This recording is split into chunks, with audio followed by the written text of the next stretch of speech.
अस्सलाम वालेकुम। अगर आप भी पास्ट इंडेफिनिट को बस था, थे, थी से पढ़ते आए हैं तो आज की इस वीडियो में हम इससे जुड़ी कुछ मॉडर्न और यूनिक डेफिनेशन की बात करेंगे।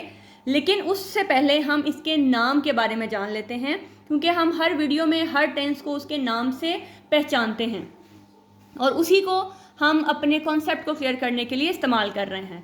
तो पास्ट इंडेफिनिट का मतलब है, पास्ट का मतलब है गुजरा हुआ, और इंडेफिनिट का मतलब है विच इज़ नॉट स्पेसिफिक। तो क्या पास्ट इनडेफिनिट भी इनडेफिनिट है? जैसे हमने प्रेजेंट में बात की कि प्रेजेंट इनडेफिनिट जो है वो प्रेजेंट इनडेफिनिट है, और वो क्यों है वो हमने उसमें रीज़न बता दी थी। तो क्या पास्ट इनडेफिनिट भी वो इनडेफिनिट है? तो अगर हम उसकी बात करें तो उससे पहले मैं आपको एक एग्जांपल देती हूँ, फिर आप बताइएगा कि क्या ये इनडेफिनिट है या नहीं है। अगर मैं अपनी बात करूँ तो देखें, इस टाइम मैं एक वीडियो बना रही हूँ, ठीक है, एक वीडियो बना रही हूँ, और जब ये बन जाएगी तो ये क्या हो जाएगा, ये पास्ट हो जाएगा। जब ये बन गई तो क्या हो गया, ये पास्ट हो गया। जो मैं वीडियो बना रही हूँ, जो मैं काम कर रही हूँ, मैं पूरे यकीन से काम कर रही हूँ। तो जब वो काम मैंने कर लिया, उसका एक टाइम ख़त्म हो गया, तो वो क्या बन गया, वो पास्ट बन गया। मतलब प्रेजेंट से पहले, अभी से पहले तक का जितना जो काम हो गया वो हो गया प्रेजेंट, सॉरी पास्ट। जो काम गुजर गया वो हो गया पास्ट। तो जो काम आप यकीन से करते हो वो फिर इनडेफिनिट कैसे हो गया? इनडेफिनिट तो वही जिसका हमें पता ही नहीं है, हमें स्पेसिफिक नहीं है। तो फिर ये इनडेफिनिट कैसे हुआ? जो काम हमारे पास, जिसके पास हमारी स्टार्टिंग भी है, जिसका एंड भी है, जो हम कहते हैं हो गया है, अब इसको ज़रूरत ही नहीं है किसी और चीज़ की, फिर वो इनडेफिनिट कैसे हुआ? अगर हम प्रेजेंट के साथ में इसको कोरिलेट कर रही हूँ, प्रेजेंट में तो हम देखें ना, अब हमारी तो चीज़ वो ख़त्म नहीं होती है, वो मौजूदा में है, वो काम अभी मौजूदा में है, वो ख़त्म नहीं हुआ।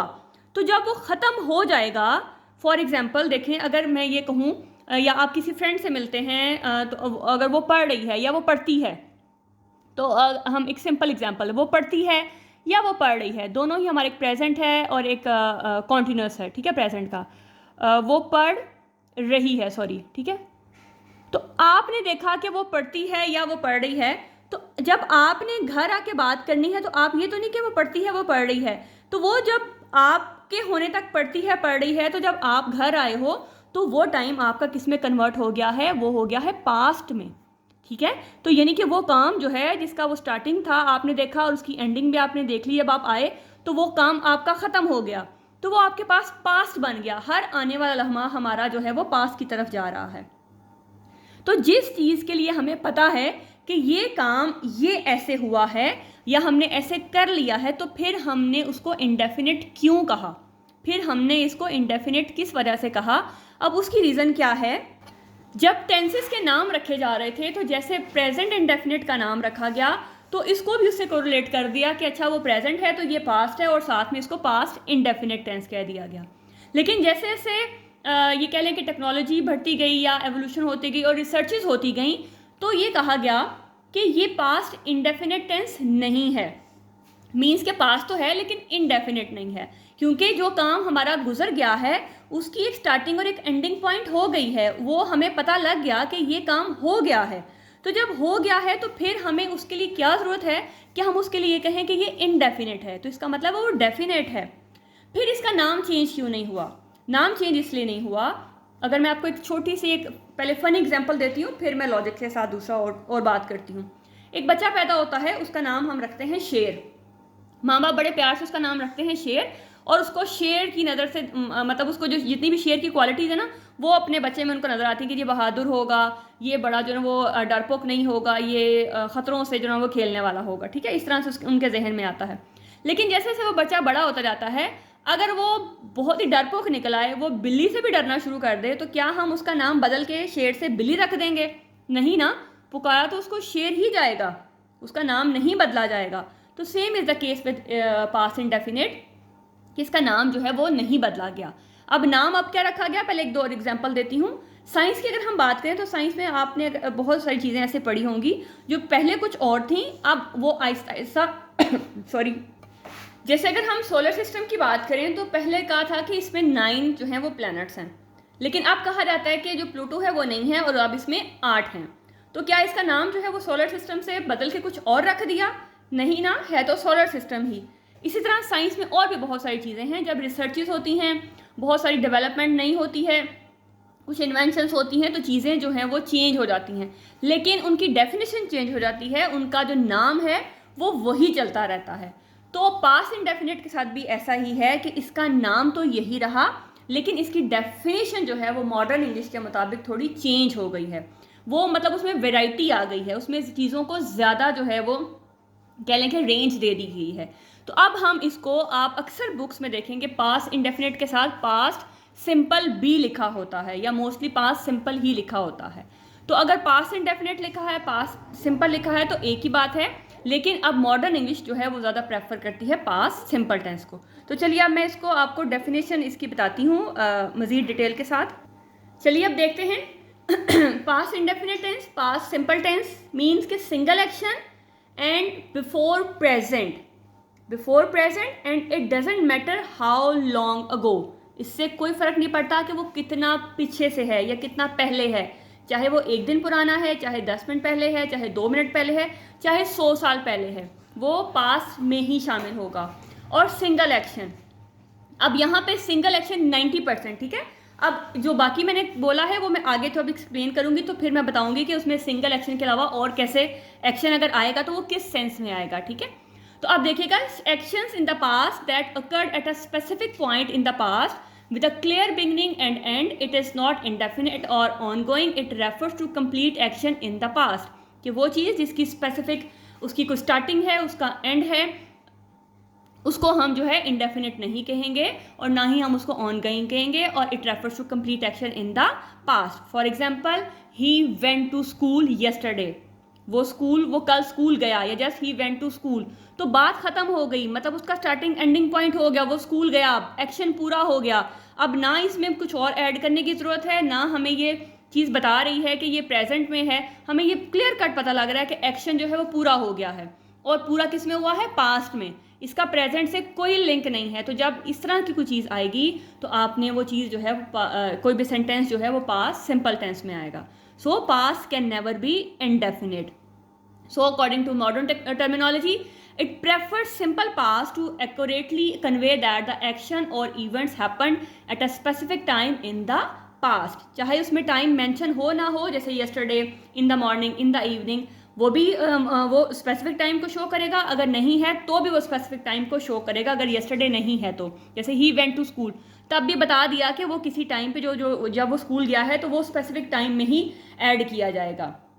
तो name is still the same but definition has been change. नाम वही है, डेफिनेशन जो है उसको चेंज कर दिया गया है। तो दोबारा सुन लें कि वो काम जिसको हमें लगे कि वो हमारा प्रेजेंट से कोई लिंक नहीं है, मतलब फॉर एग्जांपल ये आपका प्रेजेंट है, ये आपका प्रेजेंट है, तो यहाँ से पहले तक जो हो गया वो आपका पास में आएगा, ठीक है। जो हो गया, जिसको अब प्रेजेंट की ज़रूरत नहीं है, जो प्रेजेंट पे डिपेंड नहीं कर रहा, जो अपने पूरी कंप्लीट सेंस दे रहा है, पूरा डिपेंडेंट है, जो आपको क्लियर बात बता रहा है कि इसकी बिगनिंग है, इसकी एंडिंग है। जैसे ही वेंट टू स्कूल, वो स्कूल गया, बस बात ख़त्म। तो अब ये आपके पास होगा पास्ट टेंस। अब कुछ और चीज़ें बताती हूँ जो इसके अलावा मैंने आपको बोली थी कि और कौन सी चीज़ें उसमें ऐड हो सकती हैं। अब देखिएगा कि आपके पास है next, completed action with a specific reference. ये रेफरेंस क्या है, जैसे ये yesterday, last month, last year, तो ये इसका रेफरेंस हो गया है। कंप्लीट एक्शन है, और जैसे आई वेंट टू स्टोर, ये कंप्लीट एक्शन है और साथ एक रेफरेंस दे दिया गया है। अगर दिया जाए तो भी ठीक है, ना दिया जाए तो भी वो आपके पास कंप्लीट एक्शन है। Action that started and finish in the past, जो स्टार्ट हुए और फिनिश हुए और पास्ट में रहे, अब उनका यहाँ प्रेजेंट में कोई लिंक नहीं है। जैसे I lived in Paris for 5 years, कि आप ये स्टार्टिंग पॉइंट है पहला साल और आखिरी साल उसका एंडिंग पॉइंट है, तो 5 साल तक वो वहाँ रहा, लेकिन अब इसका यहाँ प्रेजेंट से कोई ताल्लुक नहीं है।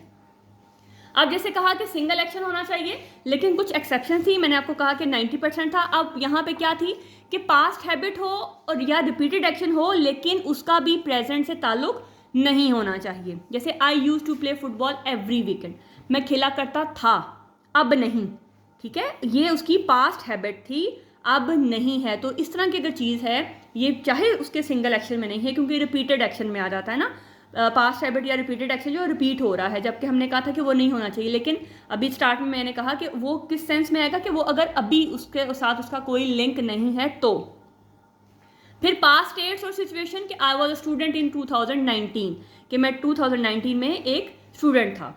तो मॉडर्न आपकी डेफिनेशन है इज़ मोर फ्लेक्सिबल, मतलब वो ज़्यादा लचकदार है, वो अपने अंदर ज़्यादा चीज़ों को एडजस्ट करती है। Acknowledging the various ways in which we use past tense form, कि जिन चीज़ों में हम पास्ट को यूज़ कर सकते हैं।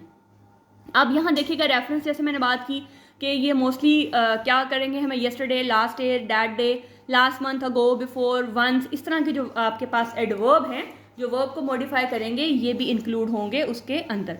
तो अब ये तो हमारी होगी हमारा डेफिनेशन और सारी हमने इसकी हिस्ट्री पढ़ ली। अब चलते हैं हम इसके स्ट्रक्चर की तरफ। स्ट्रक्चर की बात करें तो यहाँ पे हमारे पास सब्जेक्ट आता है, वर्ब आता है और ऑब्जेक्ट आता है। और याद रखना है कि यहाँ पे हमारे पास वर्ब की सेकंड फॉर्म आएगी, और यहाँ पे पूरे टेंसेस में सिर्फ ये आपके पास पास्ट सिंपल टेंस है जहाँ पे वर्ब की सेकंड फॉर्म आती है। प्रेजेंट में हमारे पास वर्ब की फर्स्ट फॉर्म आती है और पास्ट में उसकी सेकंड फॉर्म आती है। और यहाँ पे हम कोई हेल्पिंग वर्ब यूज़ नहीं करते, ना हम प्रेजेंट में करते हैं ना हम पास्ट में करते हैं। तो चलिए नेगेटिव की बात करते हैं। नेगेटिव में क्या होगा, हमारे पास सब्जेक्ट होगा, सब्जेक्ट के फौरन बाद हम डिड नॉट लगाएंगे, और डिड, डू और डज के बाद हमेशा वर्ब की फर्स्ट फॉर्म आती है, याद रखना है इसको। डू, डिड और डज के बाद हमेशा वर्ब की फर्स्ट फॉर्म आती है और फिर हमारा आता है ऑब्जेक्ट। अब यहाँ पे आपके जहन में क्वेश्चन आ सकता है कि अभी 2 सेकंड पहले मैंने कहा कि यहाँ पे हमने कोई हेल्पिंग वर्ब यूज़ नहीं करना, तो डिड तो फिर हमारे पास क्या है, हम इसको क्यों एडजस्ट कर रहे हैं यहाँ पे? वो इसलिए कर रहे हैं कि जब भी हम नेगेटिव बनाते हैं तो हम नॉट लगाते हैं।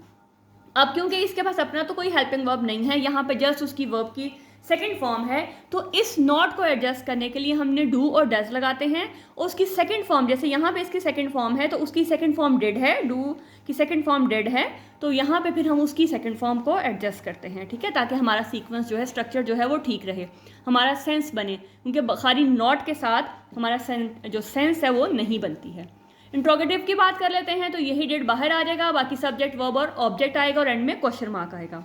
इंट्रोगेटिव और नेगेटिव इकट्ठा होगा तो डिड आएगा, नॉट सब्जेक्ट आएगा, फिर नॉट आएगा, फिर वर्ब की फर्स्ट फॉर्म और ऑब्जेक्ट और एंड में क्वेश्चन मार्क। अगर डबल इंट्रोगेटिव हो, जैसे व्हेन है, हाउ है, वाई है, तो इस तरह से अगर कुछ वर्ड आपके पास आएंगे तो ये आपके पास स्टार्ट में आ जाएंगे, फिर आपका वही ये वाला स्ट्रक्चर आएगा, डिड आएगा, फिर सब्जेक्ट, वर्ब और ऑब्जेक्ट और एंड में क्वेश्चन मार्क आएगा। तो चलिए अब जल्दी से कुछ एग्जांपल्स को देख लेते हैं। हमने आपका इंतज़ार किया, देखें बात जो है वो कंप्लीट है, एक्शन कंप्लीट है, बात ख़त्म हो गई है। अब इसका प्रेजेंट से कोई लिंक नहीं है, हमें शो करवा रहे कि बात जो है वो गुजर गई है, मीन्स कि ये हमारा प्रेजेंट है और इससे पहले तक को जो हुआ, चाहे वो 2 मिनट पहले हुआ, चाहे वो 200 साल पहले हुआ, वो हमारा सारा क्या होगा, वो पास्ट होगा। अब है हमने आपका इंतज़ार किया, तो मैंने आपको पहले भी वीडियोस में बताया है कि आपने क्या करना है कि आपने जो आपके पास वर्ड दिए हुए हैं उनकी ट्रांसलेशन कर लेनी है, फिर अपने सब्जेक्ट, वर्ब और ऑब्जेक्ट को अरेंज कर लेना है, तो आपका सेंटेंस कभी भी सीक्वेंस गलत नहीं होगा, ठीक है। तो देखिएगा हम, वी, आपका, योर, इंतज़ार किया, वेटेड फॉर। अब फॉर यहाँ क्यों लगता है, फॉर यहाँ पे जब हमने वेट करने की ड्यूरेशन को बताया कि हमने कितनी देर इंतज़ार किया, उस ड्यूरेशन की जब बात की जाती है तो फिर हम वहाँ पे फॉर लगाते हैं। तो इसका मतलब है कि हमने आपका इंतज़ार किया, कि यहाँ पे फॉर जो है वो ड्यूरेशन को शो करवा रहा है। डॉक्टर ने मरीज़ का ऑपरेशन किया, तो यहाँ पे होगा the doctor operated on the patient. तो ऑपरेटेड ऑन क्यों आया, ऑन हम तब लगाते हैं जब ऑपरेटेड ऑन लगा, तो इसका मतलब है कि ये डॉक्टर के एक्शन को शो करवाएगा, ठीक है, कि ये हमने क्योंकि यहाँ वर्ब लगाना है तो ये फिर आपके पास उसके एक्शन को शो करवाने के लिए जब भी ऑपरेटेड आएगा उसके साथ हमेशा ऑन का यूज़ किया जाएगा। जैसे वेटेड फॉर, हम उसके बता रहे हैं कि हमने उस टाइम को, जितना ड्यूरेशन हमने वेट किया, कि हम उसको जब शो करवा रहे हैं तो हमने फॉर लगाया। तो इस तरह ऑपरेटेड ऑन मतलब कि हम डॉक्टर के जो उसका जो ऑपरेशन है उसके जो एक्शन को शो करवाने के लिए ऑन लगाएंगे। उन्होंने हमारी दावत कबूल की, they accepted our invitation, they accepted our invitation. तो एक्सेप्टेड जो है वो आपके पास वर्ब की सेकंड फॉर्म है। अब इसी को मैंने जो है वो, इन्होंने हमारी दावत कबूल नहीं की। अब नहीं की के लिए क्या करेंगे कि सबसे पहले आपने क्या करना है, जहाँ पे भी आपका वर्ब है उससे पहले, वर्ब से पहले आपने सिर्फ डिड नॉट लगाना है। यहाँ पे डू और डज वाला कोई चक्कर नहीं है, यहाँ सिंगल है, यहाँ प्लूरल है, आपने सिर्फ और सिर्फ डिड नॉट या डिडंट, जो अगर कॉन्ट्रैक्शन में आप बोलते हैं या लिखते हैं तो वो लगाएंगे, ठीक है। तो आप क्या लिखोगे, दे डिडंट एक्सेप्ट, फिर ईडी नहीं आएगा, they didn't accept our invitation. क्या उन्होंने हमारी दावत कबूल की, तो अब आप इस क्या को पहले छोड़ दें, उन्होंने हमारी दावत कबूल की, यानी कि दे एक्सेप्टेड आवर इन्विटेशन। अब क्या करें कि आपने यहाँ पे क्या, आपको पता है कि ये पास्ट टेंस है आपका, तो आपने स्टार्ट में डिड लगाना है और यहाँ पे ईडी नहीं आएगा। तो did they accept our invitation, did they accept our invitation. जी अब कुछ इंट्रोगेटिव सेंटेंसेस की बात कर लेते हैं। दरवाज़ा किसने खटखटाया, तो किसने को हम बोलेंगे हु। तो जब यहाँ पे हु है, दरवाज़ा डोर है, खटखटाया नॉक्ड एट, जब भी नॉक आएगा तो उसके साथ एट प्रपोजिशन लाजमी आएगी, ठीक है। तो who knocked at the door और एंड में आपका क्वेश्चन मार्क। डॉक्टर ने टीका किस को लगाया, तो किस को, whom did, यहाँ पे देखें डबल इंट्रोगेटिव है, whom did the doctor inject, वो कराची कब पहुंचे, when, कब मतलब when के बाद फिर आपने आपका यहाँ पे फिर ये डबल इंट्रोगेटिव है, when did they reach Karachi. मेरी किताब किसने पढ़ी, तो किसने, who read my book, यहाँ इसको रीड नहीं प्रोनाउंस करेंगे, इसको रेड करेंगे क्योंकि हमने वर्ब की सेकंड फॉर्म लगानी है। तो स्पेलिंग चाहे उसके बेशक सेम है लेकिन हम उसको पास्ट टेंस में रेड प्रोनाउंस करते हैं। मजदूर ने इतना बोझ कैसे उठाया, कैसे, how did the labourer carry so much load. अब यहाँ सो मच क्यों आया, मच और मैनी वाली वीडियो अगर आपको याद हो कि हमने मच और मैनी किस लिए यूज़ किया था कि जब भी कोई चीज़ अनकाउंटेबल होती है उसके लिए हम मच यूज़ करते हैं। तो अब बोझ जो है वो अनकाउंटेबल है, तो इसलिए हमने यहाँ पे, उसने कहा कितना ज़्यादा, मतलब ज़्यादा की बात कर रहा है, बोझ भी है और ज़्यादा भी है, तो हम सो मच लगाएंगे। क्या तुम्हारे भाई ने तुम्हारा हाथ बटाया, did your brother lend you a hand. तो लेंड यू अ हैंड मतलब तुम्हारी मदद करना, तुम्हारा हाथ बटाना, ठीक है। तो हाथ बटाने को हम कहेंगे lend your you a hand. तो आई होप कि आपको समझ आ गई होगी, कुछ नए कॉन्सेप्ट यकीनी तौर पे आपने अपने जहन में बैठा लिए होंगे और ये चीज़ें आपके लिए हेल्पफुल भी होंगी। इनकी प्रैक्टिस याद रखिएगा बच्चों, जब तक आप प्रैक्टिस नहीं करेंगे ना ये चीज़ें आप लोगों को ये काम नहीं आएंगी। आप जस्ट सुन लें और फिर कहें कि जी हमें सब कुछ आ गया, वो टाइम बिंग तो आ जाएगा लेकिन फिर भूल जाएगा। इन सेंटेंसेस की प्रैक्टिस करें, इनके अलावा बहुत सारी आपको और जो है एग्जांपल्स मिल जाएंगी। कोई भी आपको टेंसेस वाली बुक है, आपके घर में कोई भी किताब पढ़ी है तो वहाँ से आप उन सेंटेंसेस की प्रैक्टिस करें, लेकिन जब तक आप प्रैक्टिस नहीं करेंगे ये चीज़ें आपको अच्छे तरीके से नहीं आएंगी। मिलते हैं नेक्स्ट वीडियो में नेक्स्ट टेंस के साथ, तब तक अपना बहुत ख्याल रखिएगा, दुआओं में याद रखिएगा। अल्लाह हाफिज़।